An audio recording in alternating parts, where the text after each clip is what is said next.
Hello everyone and welcome back to Lucky Loaders 15, where I'll be giving you two picks for tomorrow's racing. Now before we get into them, I quickly just want to dissect my latest video, which was for Saturday's racing.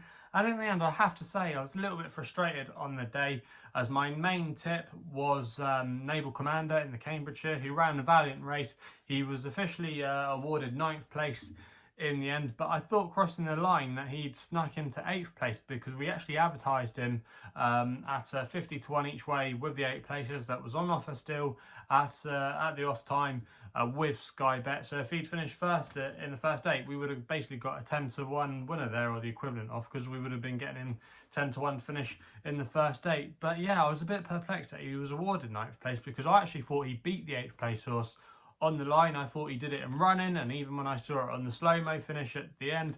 But yeah, he was awarded 9th place, Naval Commander, in the end. Now, if you actually go and have a look on the BHA website, he actually finished the same time as the 8th place horse, Naval Commander. There was no difference in the times between the 8th and the 9th place horse, but apparently Naval Commander was beaten a nose by the 8th place horse. But what then confused me is that the 10th place horse, who was also as well fighting it out in the finish there for those minor spots, he was drawn on the other side of the track, but he's also beaten a nose, but ran a slower time. He was 0.01 seconds behind our horse. So yeah, I was a bit perplexed here. I would love to have seen the photo finish evidence there, but the BHA are never going to reveal the photo finish that far down the track. They do post photo finishes on their website for the horses fighting it out for the top places, but so yeah, with those minor ones, when the bookmakers are paying extra places, they're not going to show it. So that was really frustrating there, because like I say, I really did think he got up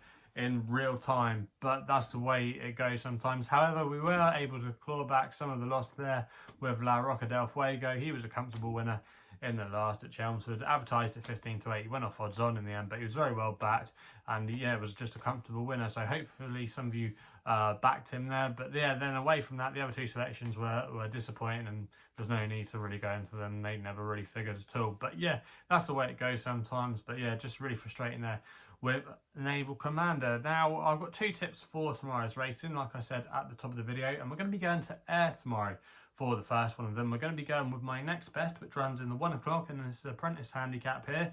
And I'm going to take a chance here on Amaysmount for Conor Murtagh and Richard Fahey. Currently available at time recording at 11 to 2. I'm going to recommend a 1-point win bet here.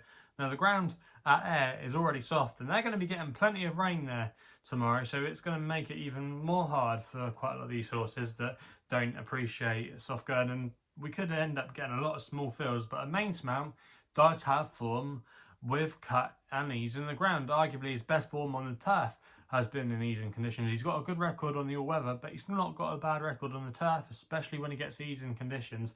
Now, you have to forgive his last few starts. You know, definitely forgive his run at Hamilton. You know, he was never in contention that day, but he didn't have the ground in his favour. Now, if you go back to his best run this year on the turf at Musselburgh, he finished in 2nd place that day, and that was actually a good race for the grade. He was actually raised £2 for that 2nd place effort, but he's now dropped to a workable mark of 82, so I think this is more within his compass range.